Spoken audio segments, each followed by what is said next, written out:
Hi, folks. Welcome to the 53rd presentation hosted by AlmonTravel, CARP, and tonight, Hurtigruten Expedition Cruise is held every Tuesday at 6:30 p.m. Atlantic time. As in the past, this presentation is being recorded and will be on the CARP Travel website shortly after. A bit about us, AlmonTravel, official agency for CARP Nova Scotia. We've been in business for almost 19 years. Our particular specialties are coach tours, from local tours like a tour of Newfoundland and Labrador to coach tours around the world. We have relationships with a variety of touring companies to find the best option for you.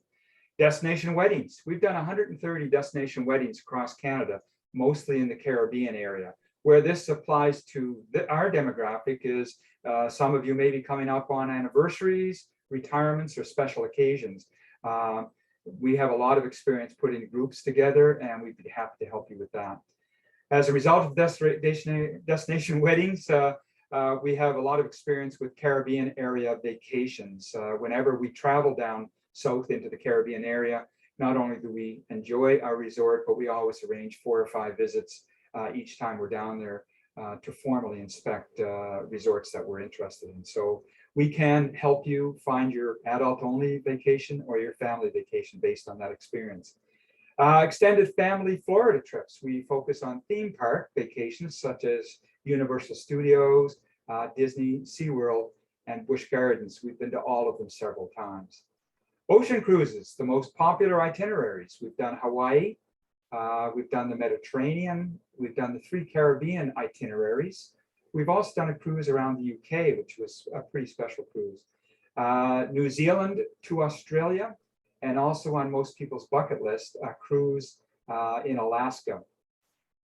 River cruises, 10 itineraries around the world, including 3 in Asia. Vietnam, we did 2 itineraries, the Mekong with Cambodia, the temples of Angkor Wat is a part of that, as well as the Red River in the north of Vietnam. Cruise tours on the Yangtze in China, the Nile in Egypt, as well as the Rhine, the Danube, and the Rhone in southern France. The Po River in Italy, and out of Venice for the most part, and Portugal's Douro River in Europe. And we've also done the Mississippi on an old-fashioned paddle wheeler in the United States. Travel conditions, as I comment on every presentation, we move forward a little bit, fall back a little bit. Omicron and the new BA2 variant is still a factor to be considered for international travel. For most, especially vaccinated people, it's a form of the disease that seems not to be as serious in its effects as earlier versions of COVID. But COVID still has some concerns attached. If you become sick enough while away, you may need to extend your stay at destination, so a quarantine insurance package may still be of good value. Contact me for more information. And of course, we now have the continued concern of the Russia-Ukraine conflict into its 4th week at present.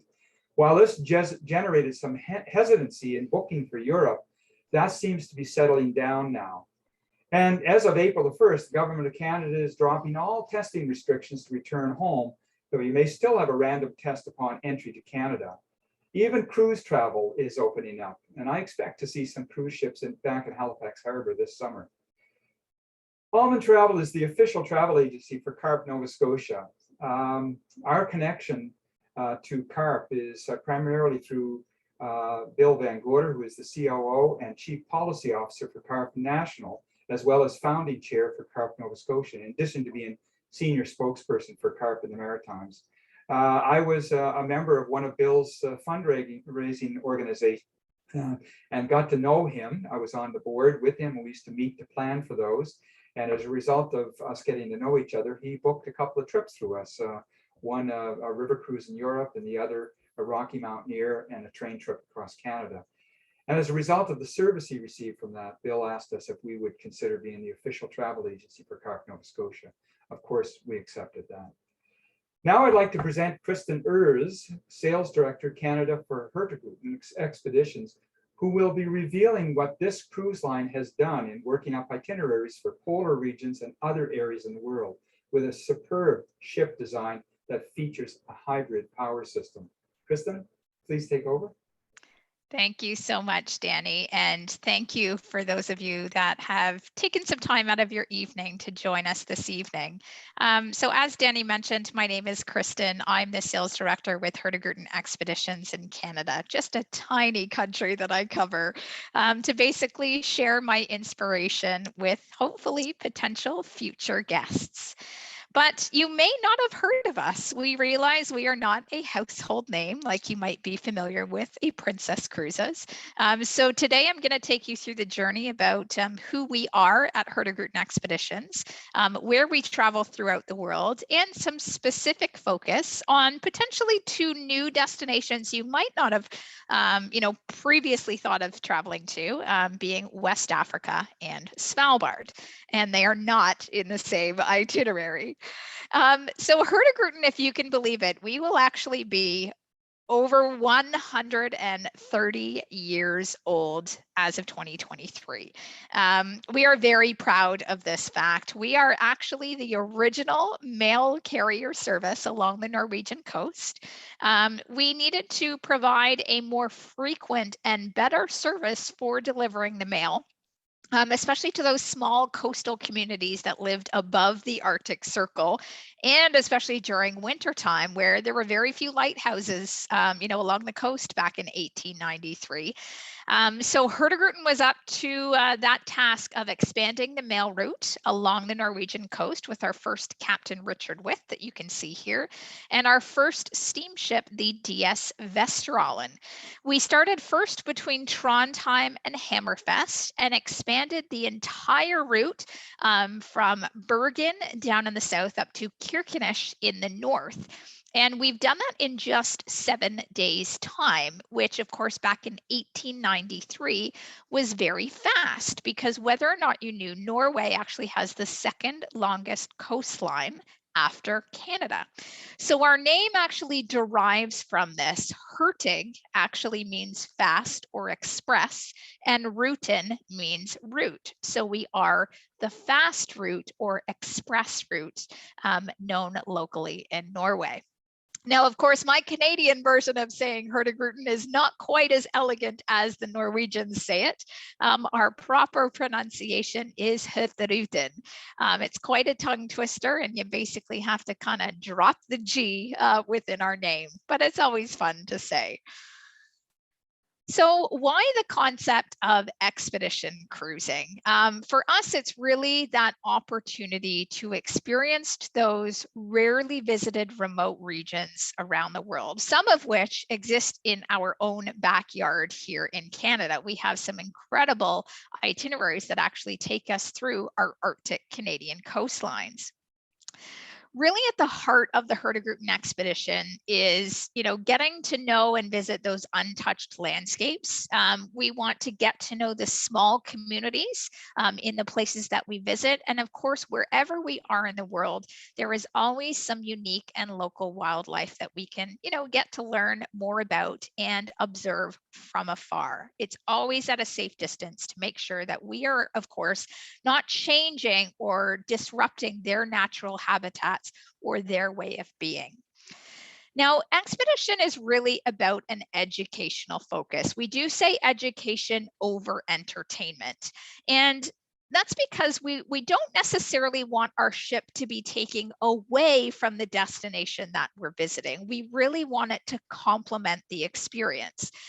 So we have things like our expert expedition team on board, which I'll talk a little bit more about further in the presentation, along with our science centers and participation in citizen science programs, really to inform and educate our guests about where we are, and then they get to go ashore and experience it firsthand for themselves. But the most important rule, I think, when considering an expedition cruise is the idea of going into the experience with an open mind, knowing that the itinerary, the plan A, might change to a plan B, depending on what Mother Nature decides to dish up for us on that day. We like to say at Hurtigruten, it's experiencing nature on nature's own terms. So we always work with the best opportunities provided for us to make sure that we're providing our guests with, of course, a first and foremost safe experience, but the most opportunistic experience as well, wherever we're traveling in the world. So why travel with Hurtigruten Expeditions? Just 3 years after we started as a company in 1896, we actually ran our first passenger expedition. And that made us the founders of expedition cruising all the way back in 1896. And that first expedition is actually one of the destinations we'll be speaking about today, going to Svalbard.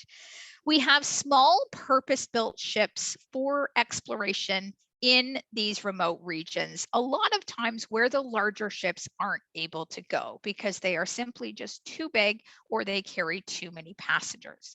Certain destinations like Antarctica, for example, or even in a place like Svalbard, there are passenger capacities that we have to follow in order for our guests to actually be allowed to step foot on land.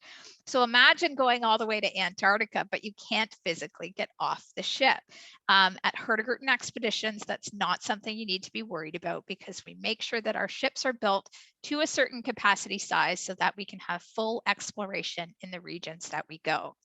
We offer a very value-packed adventure, which I'll share with you what comes included in a Hurtigruten expedition. And we are very proud to be industry leaders in sustainability. You heard Danny mention that, yes, we actually did deliver the world's first hybrid electric powered ship. And then a year later, we created her sister ship as well. And we're very proud that in 2021, MS Fridtjof Nansen, which is our newest hybrid ship, was rated the greenest cruise ship in the world. So sustainability really is at the heart of the Hurtigruten experience, not just on our ships, but when we are ashore, when we are visiting local communities, safely observing wildlife, and doing our part to help keep these areas as pristine as we hope to find them. Things like removing single-use plastics from our own ship. We were the first travel company and major cruise line to completely remove single-use plastics back in 2018. And we did this across our entire fleet in just 4 months' time. So we are always finding different ways to make sure that we can push the boundaries for sustainable travel. Something like you see here, and something we're very active with doing throughout our expeditions, are beach clean initiatives. It's amazing that despite how remote we may be able to get in the world to these uninhabited places, there is still a lot of plastic and waste, especially from the fishing industries with their netting, that gets washed up onto these shores. So we do our best to clean up the area that we're exploring and bring all of this waste back on board our ships so that we can properly dispose of them at the end of the expedition. So what comes included in the onboard experience of a Hurtigruten expedition? Well, you will have the comfort and safety of one of our 7 expedition ships, and they range in size from 90 passengers up to 530, depending where we are traveling in the world. We have warm, cozy staterooms on board. And of course, being a Norwegian company, you can see a lot of that influence in how we decorate our ships. Those warm wood tones and those cozy woolen blankets, and just kind of that calmed atmosphere on board. Because of course, after a day of exploration, there's nothing better than coming home to a comfortable ship that you can relax, maybe have a drink in our lounge, or sit and enjoy a lecture in our science center, or just have a casual chat with one of our expedition team members. We have fantastic lounge spaces and some great spots where you could potentially take an afternoon nap as well. But the nice thing about the design of the Hurtigruten expedition ships is that we always have access to floor to ceiling windows, whether it's, sitting in the dining room, having a meal, but still making sure you have access to the view, because we are lucky to have the opportunity to travel to some of the most beautiful and incredible places around the world. So we always want to make sure that our guests have access to the views. And of course, we want to make sure that at a moment's notice, we can get outside and enjoy a lot of the top deck space that we have on our ships, because you just never know when the captain is going to come on, with an announcement that there is a pod of orcas swimming next to our ship. Now, you can't be a Norwegian company and not have a sauna on board. So that is very much one of the amenities you can find on all of our ships. And unique to the Hurtigruten Expeditions experience is our science center.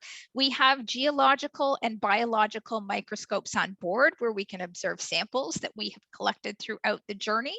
And we also work through a lecture series program with our expedition team, again, for them to share their own personal knowledge and expertise in these regions that we visit, to help give a little bit more insight into what it is that we're going to experience on a day-to-day basis, depending where we are traveling throughout the world.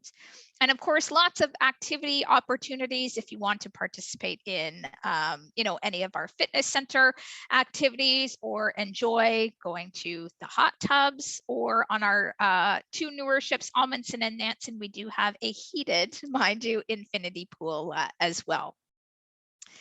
Now, the culinary experience on board, it is unbelievable, the quality of the food that we serve. We do not have any industrially processed foods on Hurtigruten Expeditions. And we work a lot with the local communities, the suppliers, the farmers, to bring that local cuisine on board, so that it gives our guests also the opportunity to have a culinary journey through the destination that we're visiting. And this also helps to offer a more sustainable experience as well, because we are cutting down on the travel miles of the food by sourcing it locally as much as we possibly can. So all of your meals do come included, as well as an early riser and an afternoon treat. Now, keep in mind, different from the larger ships, we don't have access to 24/7 food. And that's part of why we go through our own kind of testing and monitoring of the food consumption on board, to try and reduce food waste as well. Coffee, tea, and water are always available, and we do actually have stations set up throughout the ship that you can refill your water bottle, for example. House wine, beer, pop, and mineral water are included in the restaurants at lunch and dinner. And if you did wish to make it an all-inclusive, drink experience, you do have the option to purchase that package in advance or on board as well. Now, it's not the Norwegian way of life to tip, so we pass that concept onto our ships as well. So gratuities are not expected. We won't have any prepaid amount or any set daily amount that we will forcefully charge you. That is something completely at our guests' discretion if they wish to do so.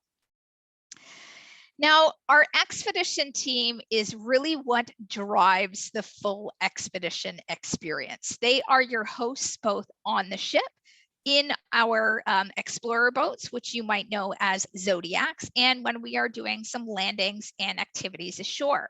We have over 350 team members from around the world, including some Canadians and a couple actually that are located just outside of Halifax and Hubli. And they are educated science professionals in things like ornithology, which is the study of birds, marine biology, geology, archaeology, polar history. They all bring something different to the table to help, really educate and give our guests the full experience of where it is that we're traveling. And of course, when we are in those polar regions, there is an additional training that they have to go through before they ever step foot onto a ship for the start of an Arctic or an Antarctic season. Now, we offer a great in-depth lecture series interspersed with the time on shore. Of course, we never want to take away from one experience over the other. So it is always mixed in that you can always enjoy both activities. We have our fantastic state-of-the-art science center where you can quite often throughout the day find our expedition team available for, demonstrations on the microscopes, quick little chats or talks about different climate change that we might have witnessed or are experiencing throughout our journey. And we do also offer some casual dining opportunities with the expedition team as well. And this is something that you can sign up for on board. We have a professional photographer on board each one of our Hurtigruten expedition ships, and they are there to provide introductory photo lectures, but also to help our guests use their equipment when we are in destination. We could be somewhere like northern Norway in the winter time with the hope of seeing the northern lights. And so they're a great asset for knowing, what filters, what lenses are best to be able to capture such a phenomenon. And we are very active with our citizen science program. And this is something that we are associated with several different associations around the world to literally act as an aid in the collection of data and research. Because these smaller associations don't always have their own funding to, say, spend an entire summer up in Svalbard studying polar bears. So they work with expedition companies like Hurtigruten, where because we are up in a region like that for an entire season, we can actually do some documenting and citing of our own. And we work with our expedition team to actually keep track of all of the wildlife that we can see throughout a voyage and make sure that we are sharing that information with the appropriate associations that we're partnered with.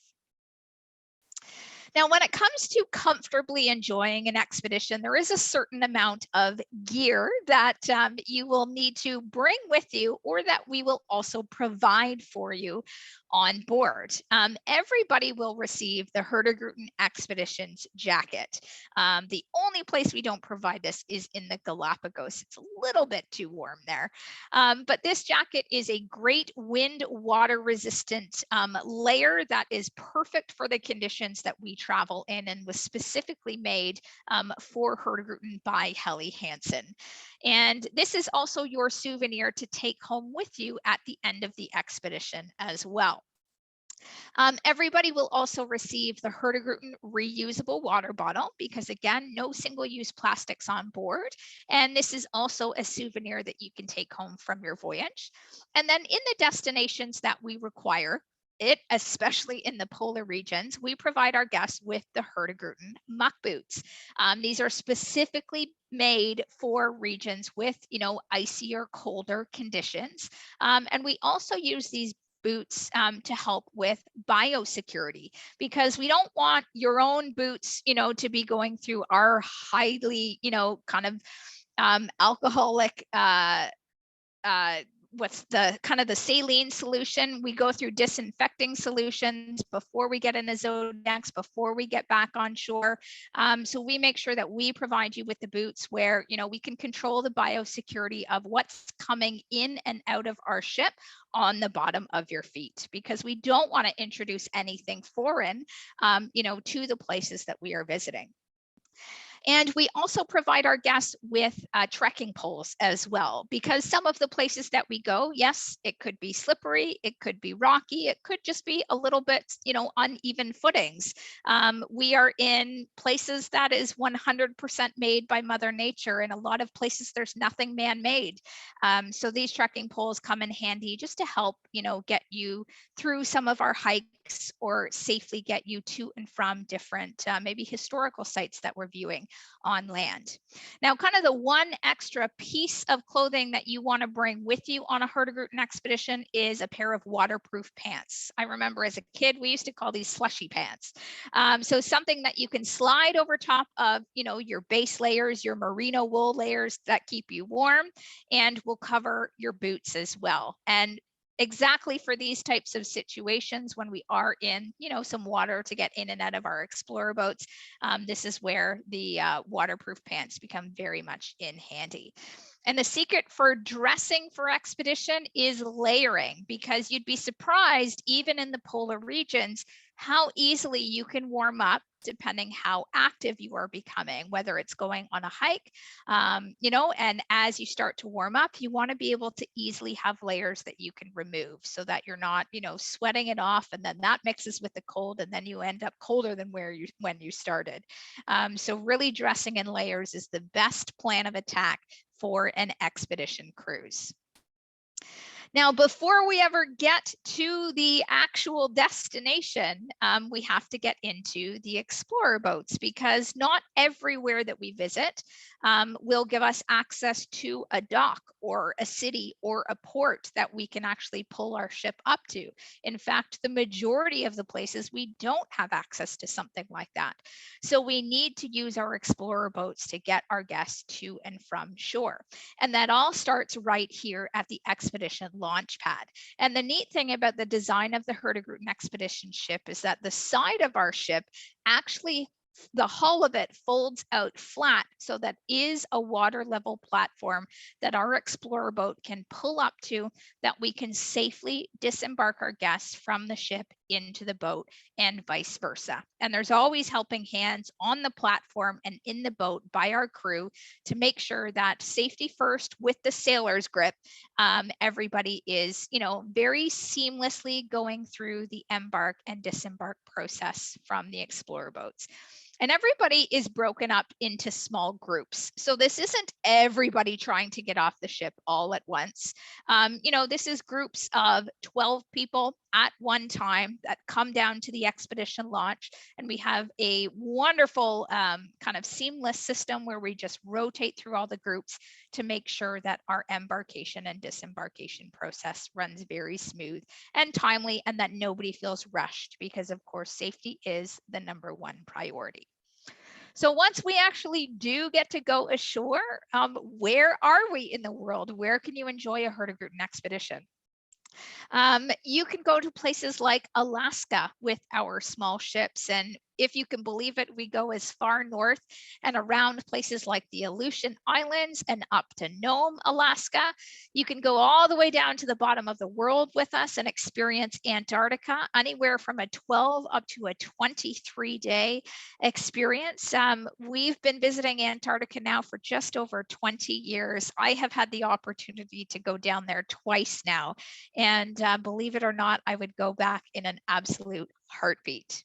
Even places that you might not realize can be expedition experiences, like the British Isles and Norway, we go to those places with our small ships and the experience of using our explorer boats to get to those, kind of off the beaten path, places, smaller fishing villages that the larger ships aren't able to visit, and really getting to know kind of the heart and soul of the smaller communities of where we're visiting around the world.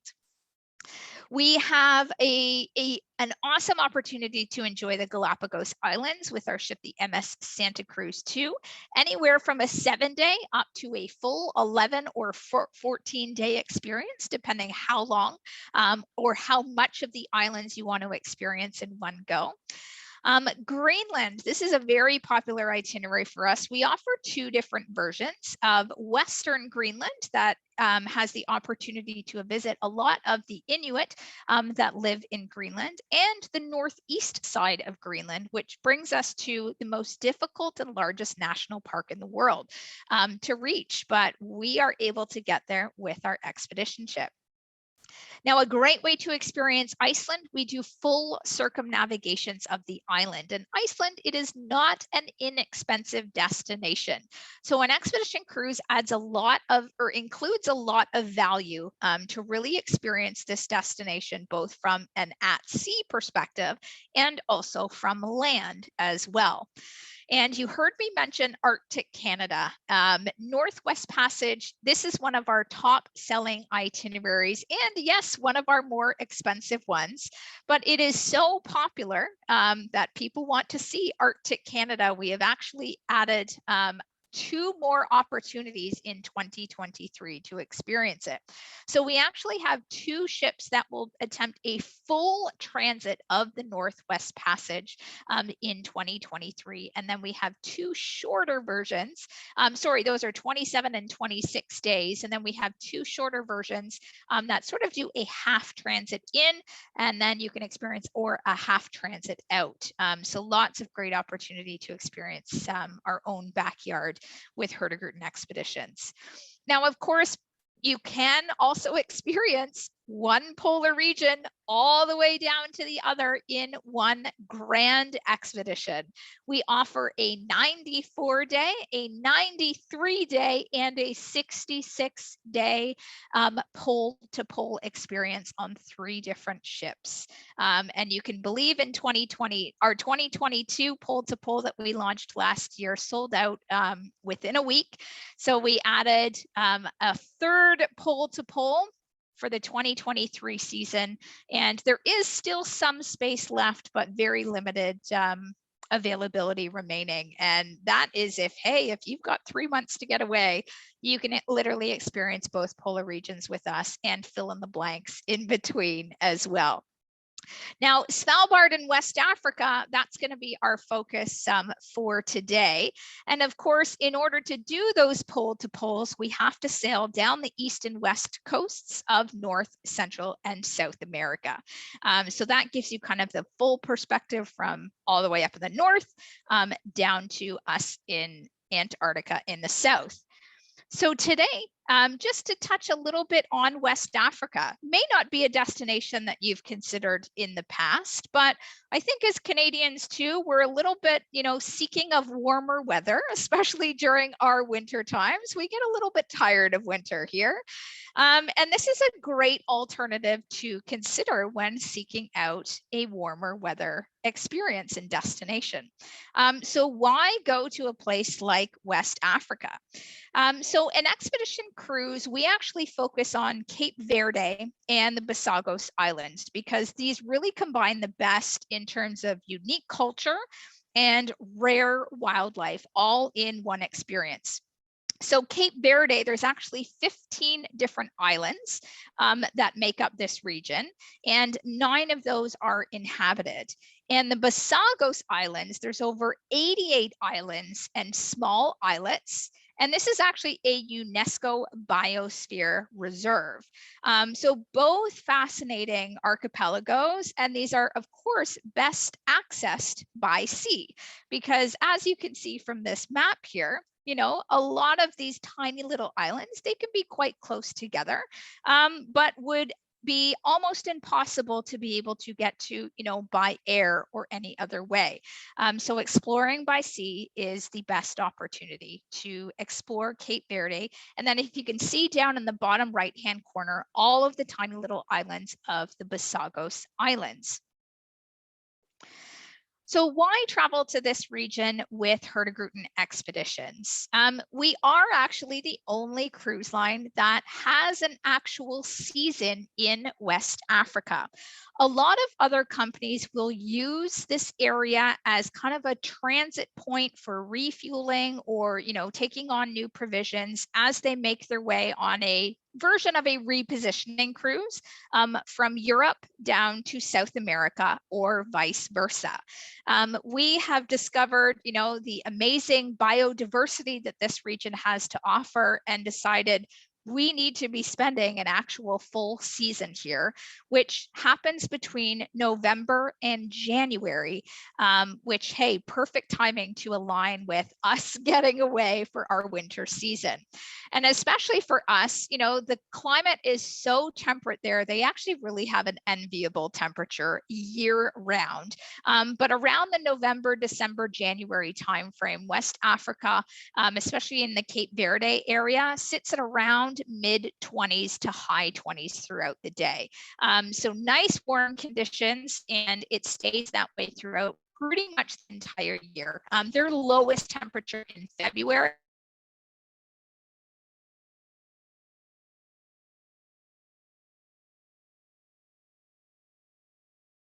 So this is the main itinerary that we have to offer between the November to January timeframe on board our smallest ship, the MS Spitsbergen, and she holds about 180 guests at her full capacity. So we have the opportunity to visit 4 different countries within the West Africa archipelago. So this is a great way as well for anybody who's a country bucket list ticker offer. This is a great way to stack up on your countries just in one expedition. So with our itinerary, we start you off in Dakar, Senegal, with a hotel night, especially just to help with most flights arrive later in the evening. So we want to make sure we're not immediately rushing you onto the ship. We're going to give you that night to rest and then give you a bit of exploration in the morning before we transfer you to our ship. So one of the opportunities before we get on board is a visit to Gorée Island. And this is actually a UNESCO World Heritage Site. And it lies just off of the coast of Senegal, just opposite of the main city of Dakar. And unfortunately, from the 15th to 19th century, this was the largest slave trading center on the African coast.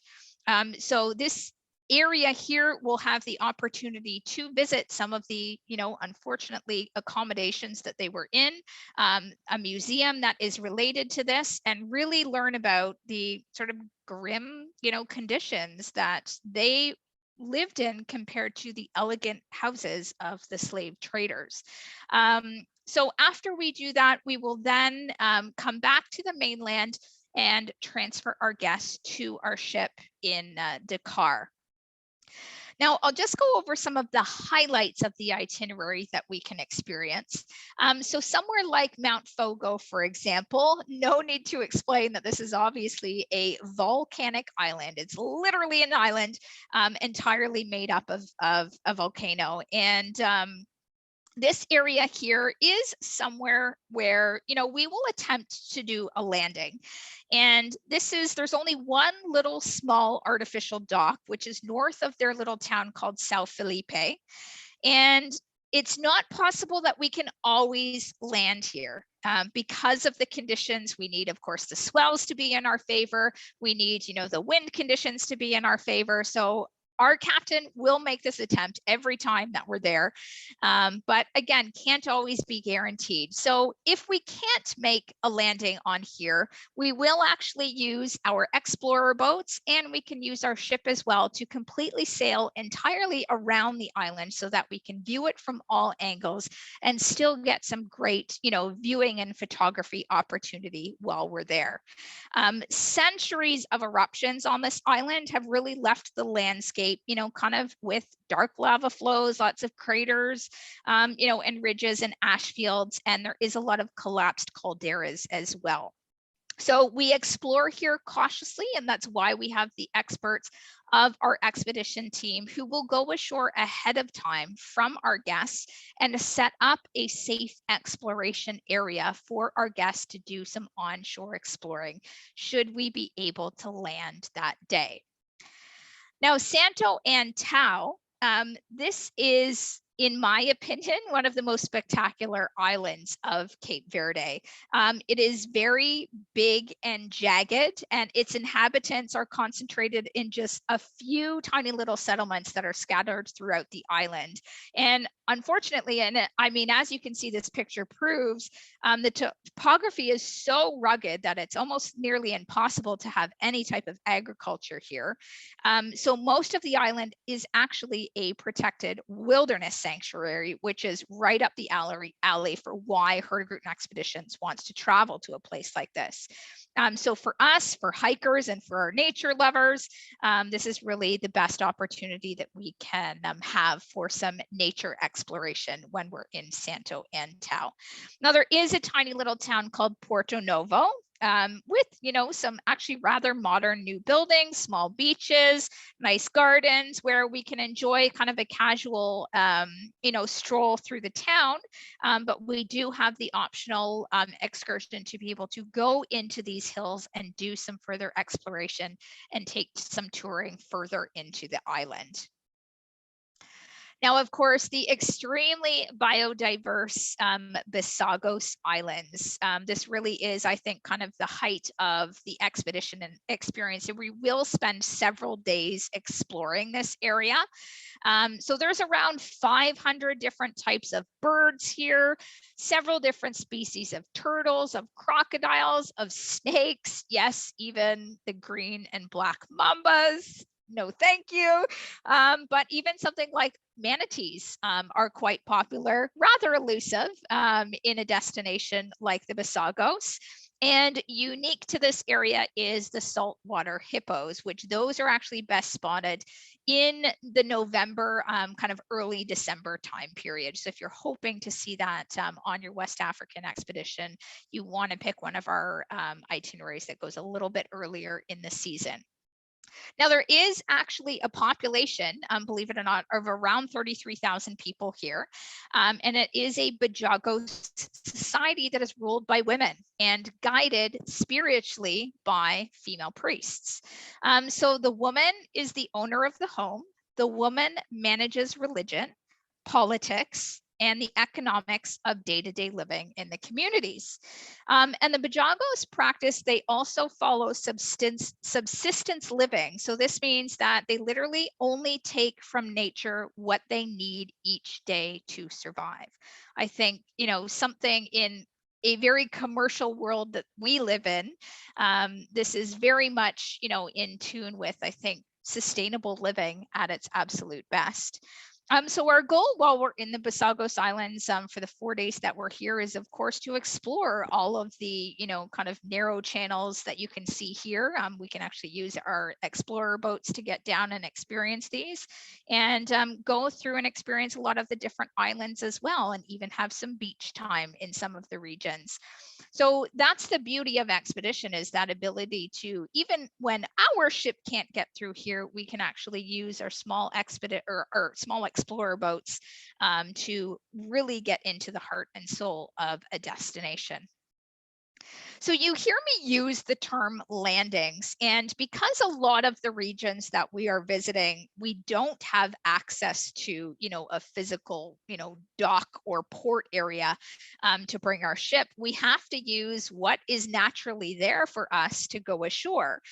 So that's where we use our explorer boats to pull up to a region like this. It could be a sandy beach, where we'll just pull our boat right up and disembark our guests into the region so that we can go off and, maybe explore the local community or do some hiking or anything like that. So when you hear me use that term landings, this is exactly what that is referring to.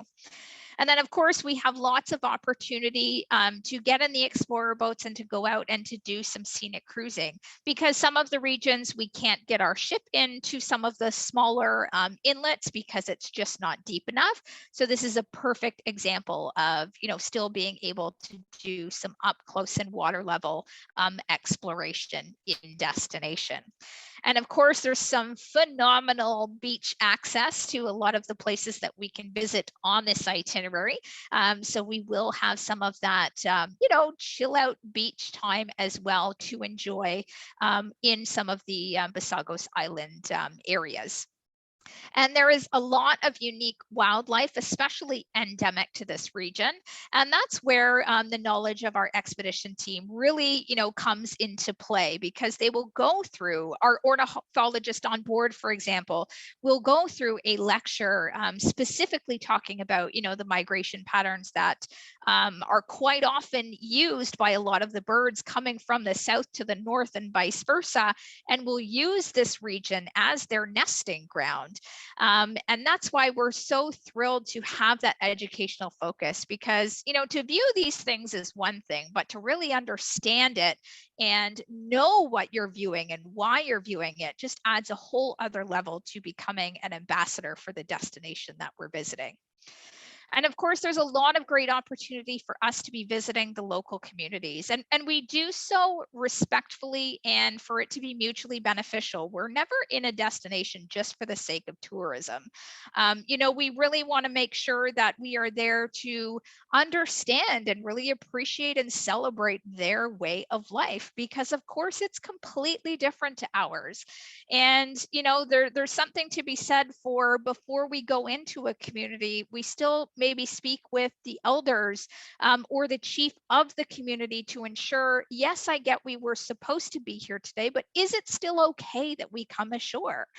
Because you never know with these small communities, perhaps they have had a death and are grieving the loss of someone.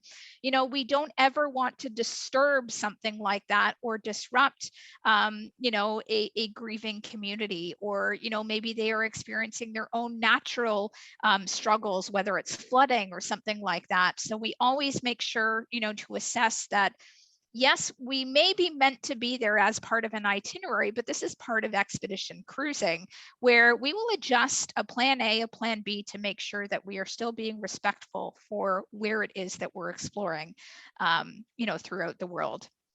And when we are, especially, in Dakar, we'll have the opportunity to spend more time at the end of the expedition to get a city tour of the region and really, visit some of the local markets and see where some of the locals live in the larger cities of West Africa as well.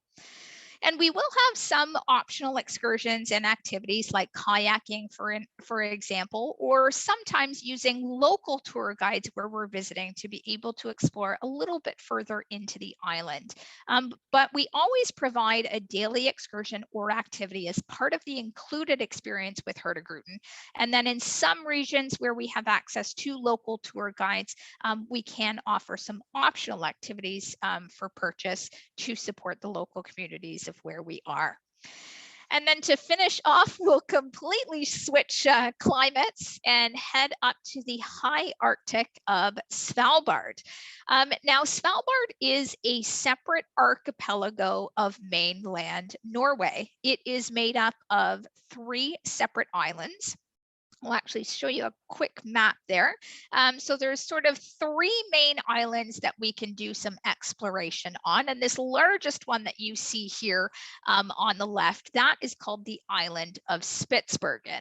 And we actually provide a charter flight to get our guests from Oslo in mainland Norway into Longyearbyen, which is the sort of main city of Spitsbergen, because really airfare to get in and out of this destination is not frequent and not common. So we want to make sure that all of our guests can actually get to our ship and disembark and fly away from here as well at the same time. So we actually do provide charters as part of the overall experience for taking a Svalbard expedition.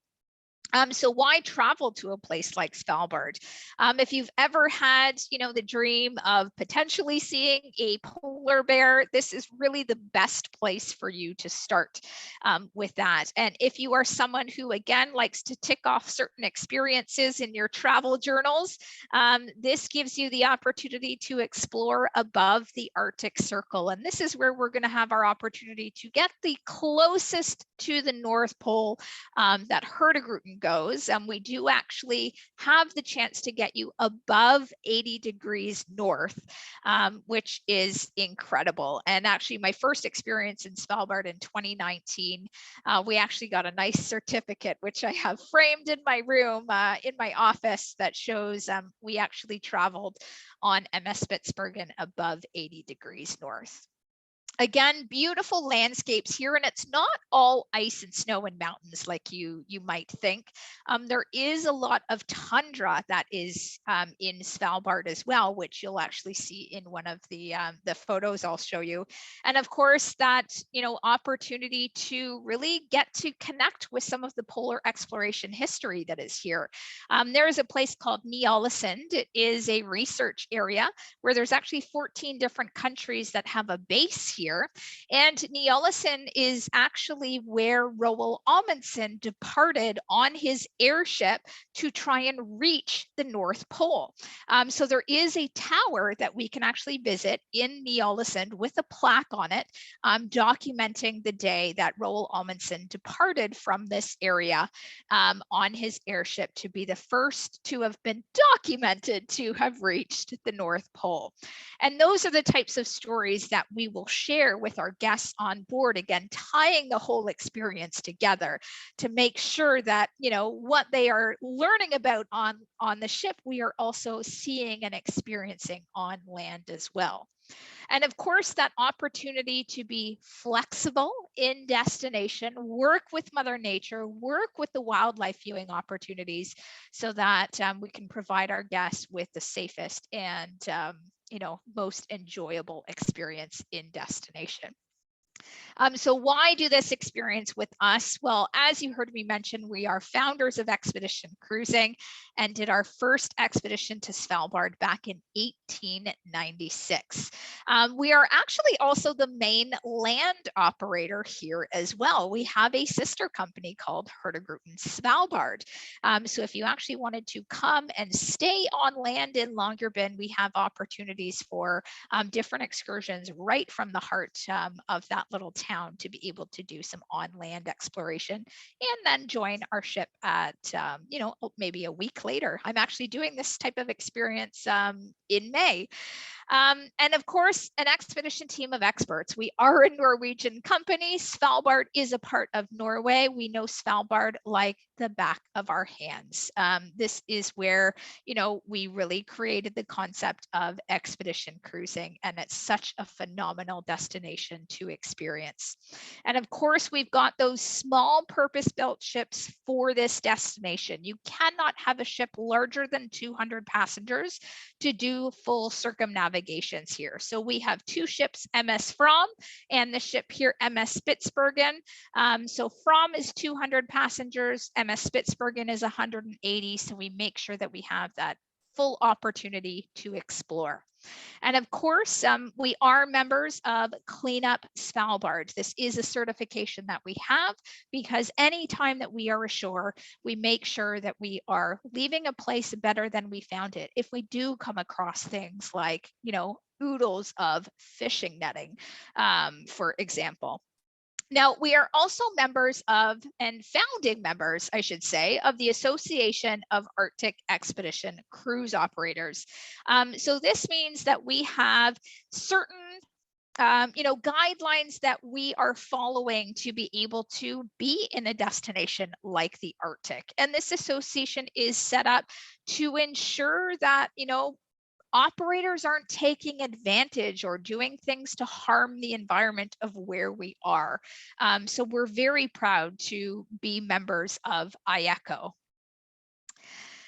Now, just to give you an idea of a couple of our itineraries. So this is our shorter itinerary that you can do within a 10-day time frame. And we will attempt to do the full circumnavigation of the larger island being Spitsbergen. And then we do have also a 12-day experience where we will attempt the full circumnavigation of the three main islands so that our guests can experience the Northwest National Park, the Northeast National Park, and the Southeast National Park. That really, if you're kind of looking for that ultimate expedition in Svalbard, this is definitely the one to pick. Now, we will, of course, be doing some landing activities here because other than Longyearbyen and the research station in Ny-Ålesund, there really is no other inhabitants that we will be visiting along the way. It is all a matter of being out to enjoy what Mother Nature has naturally created for us. We will have the opportunity to get down into our explorer boats and do some ice cruising. And I mean, I think it's obvious to see just how small you can really feel when you are at water level staring up at some of the ice. Now, when it comes to things like ice cruising around icebergs, that is something, again, that is part of the expedition team training that they go through because, of course, icebergs have a tendency to crack, to shift, to roll, to turn over completely. So we want to make sure, again, observation from a safe distance. You're still going to be able to enjoy it, get great photos. But a lot of, what our expedition team is doing is making sure that we are in safe situations wherever it is that we are. And there is a lot of opportunity to see glaciers throughout the Svalbard experience. And unfortunately, even just year after year of our expedition team being in these places, they can actually tell our guests firsthand how much a glacier has receded, since the last time that we were there. And, we have gone 2 full summers without being in Svalbard now. So the last experience we have cruising here was 2019. to now go back in the 2022 season, I bet it will be quite shocking for our expedition team to see just how much some of the glaciers have receded in destination. And when I had my first experience in Svalbard in 2019, if you can believe it, a couple of the days it actually got up to 10 to 12 degrees. I mean, if that isn't climate change just screaming at us, I don't know what is. Now, this is a great example where it's not always ice that we experience and see up in the Arctic. There is sort of some rather kind of deserty type conditions. We do get some great tundra. We do also get some greenery that tries to poke itself through as well. But again, lots of great diversity in terms of the landscape that we can enjoy while we're here. And there is a lot of Arctic wildlife that can be viewed in Svalbard. Of course, there's always the hope of seeing the polar bear. The elusive Arctic fox, they actually are, quite skittish. So they, of course, don't come anywhere closer or near humans, but we do know on some of the landing sites where their dens are located. And again, observation from a safe and a certain distance so that we're not disrupting any of the local wildlife habitats or natural behaviors, and some chance to see our favorite, the Arctic reindeer as well.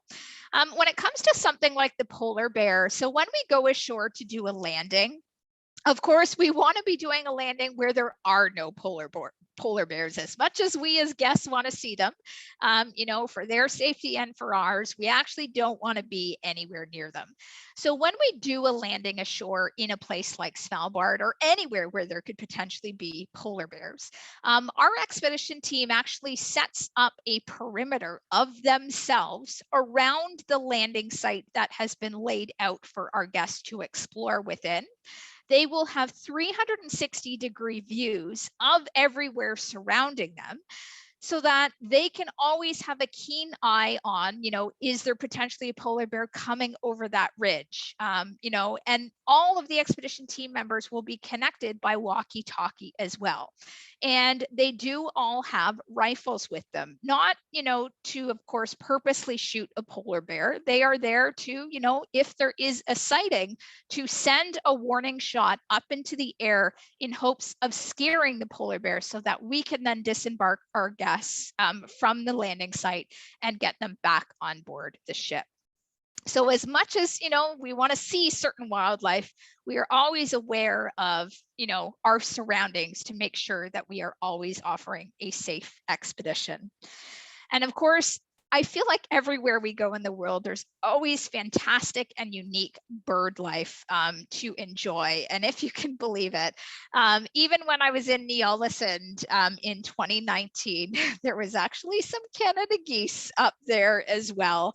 I saw the humor in it, but of course the locals there saw the geese for what they really are, the pests that they are, the anger that they really are, and the mess that they make in the area. So if you can believe it, the Canadian geese were as far, north as 78 degrees, which was pretty astounding. And if you're brave enough, we do try to offer the option of a polar plunge. Unfortunately, when we were in Svalbard, the conditions weren't safe enough for us to do a polar plunge. But I've been down to Antarctica twice now and done the polar plunge down there. So I feel like when I go back in May to Svalbard, I'm going to have to tick off the polar plunge above the Arctic Circle. Now, of course, when enjoying Svalbard in the summertime, it is the midnight sun. So yes, pretty much 24 hours of daylight. And that's where we recommend, duct tape goes a long way with, kind of filling up the little cracks in between your blinds and the window, because that daylight will come through no matter what.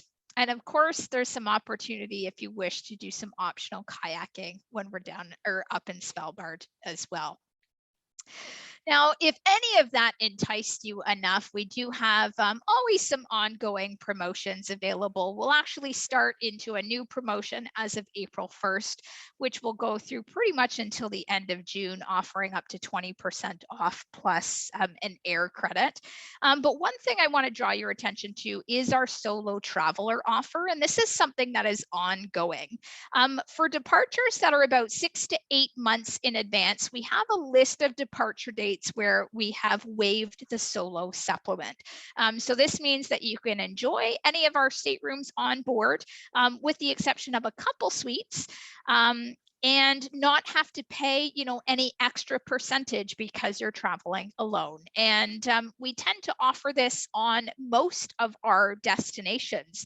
So if you're a little bit more flexible for when you can travel, I definitely want you to check with Danny and Debbie at AlmonTravel, because they can have access to the solo traveler waiver departure list and guide you towards, how you can make some great savings with your Hurtigruten expeditions booking.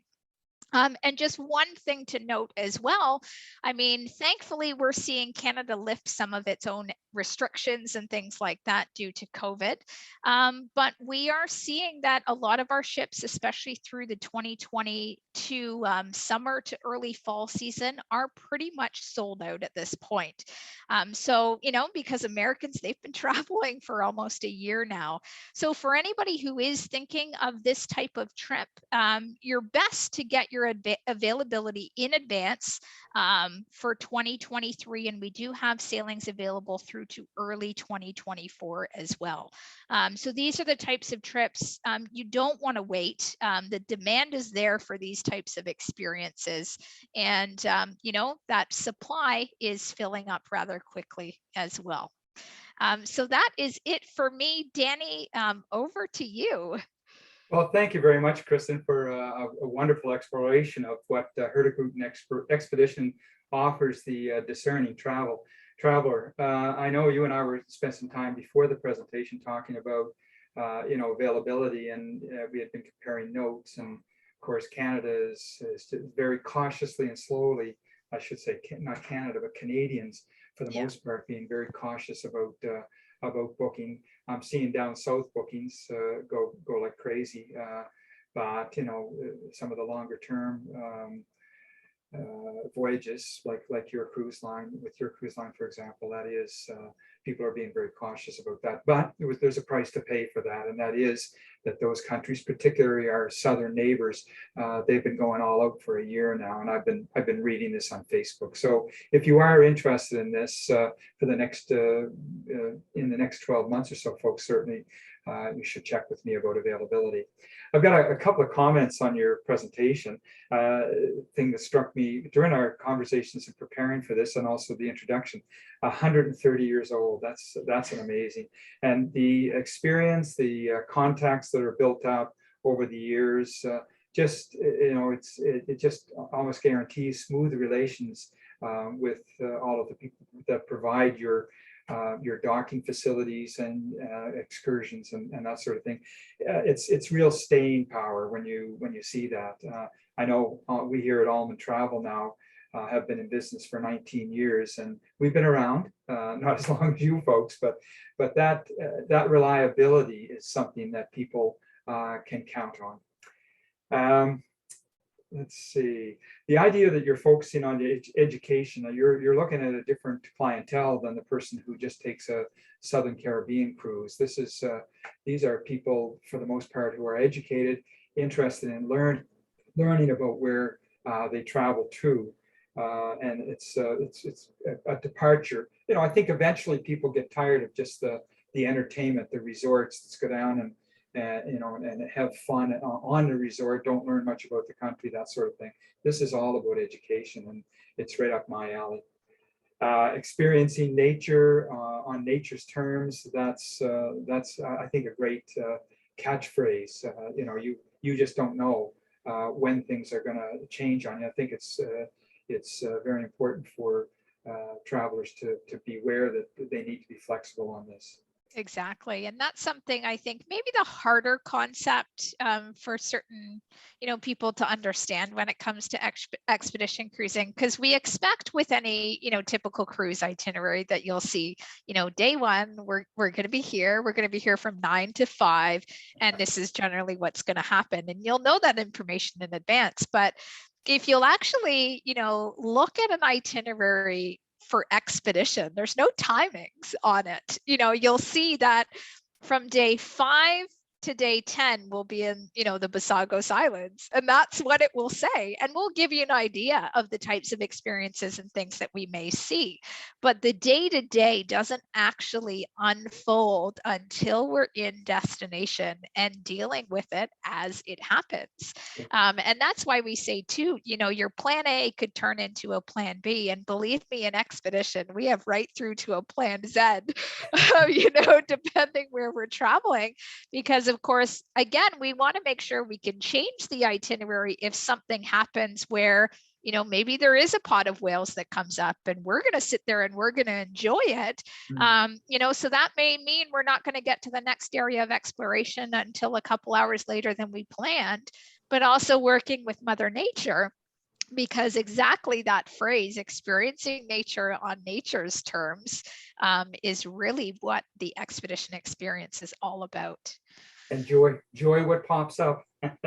Yes, exactly. And I think we've gotten a good look over COVID. When I remember the early days of COVID, seeing a picture of San Francisco, and the thing that amazed me in the first couple of weeks of COVID, when society shut down, that you could actually see the buildings from a distance, instead of the smoggy, hazy atmosphere that almost always permeated the air above San Francisco. And I think we have become very, very much more aware of what we're doing to our planet now, and the idea of having the greenest cruise ship in the world. I know I've talked with several people that say they wouldn't step foot on a cruise ship because of the pollution that it creates. So this is I think a real real great plug for feeling good about getting onto a cruise ship. No single-use plastics, biosecurity. It's almost like going onto a farm where you have to step your boots into a cleaning solution. That's exactly what we go through. Yep. Yeah, and I think that's so important. You're not going to bring things that are detrimental to the area, and I think that's very high-minded of Hurtigruten. Drink package, just curious to know, and I know it would be different prices for different cruise lengths, but would there be a typical price for a drink package? Yeah, currently the pricing on that is $66 per person per day, or €50 per person per day if you purchase it on board. Because our currency on expedition is the euro that we're tied to. Okay, yeah.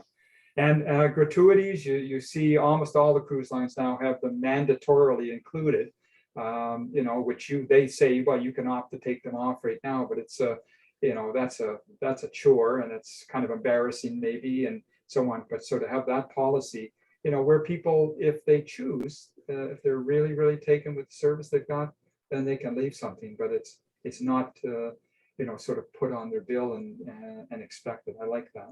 Yeah. Science professionals outside of Hubli, Nova Scotia, thank you for bringing that up. That was a very and I did have another comment about the science, and you answered it. I was wondering if the science labs that you have on it, I'm just trying to see if I can find where I wrote it, where they have the microscopes and stuff. I don't expect that those would be available for clients to use, but perhaps under the supervision of the Oh, they're definitely there. Yep. They are open and available to be used by our guests. So our expedition team will have maybe certain samples that we've collected either in destination or from past expeditions that we, the purpose is for our guests to have more of that hands-on immersive education. So yes, the idea is, to use those, tools. And we even have a science boat that we can take our guests out into as well and collect things like water samples, phytoplankton samples, as part of the included experience to bring back on board to view under the microscope. We can blow them up on our big screens to really get a closer look and have those chats and conversations and learning opportunities with the expedition team. So yeah, they're not there, just for expedition team use. The idea and encouragement is for our guests to participate. Well, that's wonderful, and I made note of the fact that there are dining options with the expedition team, and I think that would be so enjoyable to have a knowledgeable person sitting at your table and able to direct questions, after a meal, for example. That sounds wonderful. Lovely souvenirs too, the jacket, the water bottle, of your magnificent trip too. I was very much taken by that. And I mean, obviously, sorry, just to go back on the jacket, obviously you've seen, the photo of the jacket. And I tell you, if I'm ever in an airport or somewhere and I see that jacket, I know exactly where they got it from. Wow. They are not hard to pick out of a crowd. It's a special fraternity, isn't it? Yep. Yeah, I would expect that a high degree of mobility would be needed for clients to go on these expedition trips. Would you agree? Yes and no. And that's definitely a question that tends to come up. Do I need to be this physically fit, active person in my day-to-day life in order to enjoy something like this? And the experience is tailored towards different physicality and ability levels. So for Svalbard, for example, you may not have the ability to go trekking up, and doing one of our mountain hikes, but the expedition team will also have an opportunity where you can stay on the flatter part of the coast and, maybe view some, wildlife that might be just off in the distance for us to still enjoy. So the idea is still to make these destinations, accessible for the everyday person. Keeping in mind certain places, obviously the experience is not wheelchair accessible, but I can say we actually have had someone in a wheelchair come down to Antarctica with us, and our expedition team has done, their best to make the experience what they can for them. So it's just a matter of your own personal preference, what you choose to participate in, what level of activity. Our levels range from 1 up to 4. So you have an idea on board, the amount of activity you're getting involved in. But we have a lot that come on board a Hurtigruten expedition. We call them the active observer. So for them, the adventure is just by being there, by being in the destination, being on our ship, on this very scene that you see here, looking at that iceberg. When my first trip down to Antarctica, I remember meeting Nancy. Nancy was 87 years old. She sat in every lecture, took notes, was just so engaged in everything. Sure, there were certain activities that weren't at her, level of ability, but this was the trip she needed to accomplish because she had done the other 6 continents. So it is something that is accessible for the everyday average person. And you can choose to make it a more active experience if you wish, if that's something, that you're interested in. You mentioned, just as a final comment, expecting to see major glacier receding, recidivism, I guess it's called, by the time you come back 2 years later. And this is something, that I've noticed in Alaska, and I've been following that, tens of meters, if not hundreds of meters of glacier receding in global warming. So again, if glaciers are an important part of your bucket list, certainly I urge people to raise that to the top of their bucket list as soon as possible. So to finish up, viewers, please visit the CARP travel website, carpnovascotia.ca. That's CARP. Well, I guess it's on the screen, just the bottom line there, as I see it. And there you're going to find over 50 recordings of travel shows done in the past, plus several newly planned presentations that you can sign up for, such as a look at Mexico as a tourism destination on Tuesday, April the 5th at 6:30. Mainly the Quintana Roo area, which includes Riviera Maya and Cancun, as well as the interior regions. So thanks again, Kristin, very much for your presentation this evening on Hurtigruten expeditions. I found it really eye-opening. Again, thank you. Oh, I'm glad. Thank you so much. And to everybody who could join us this evening and future viewers, I hope you've enjoyed just learning a little bit about Hurtigruten expeditions. Bye-bye. Thanks a lot. Good night.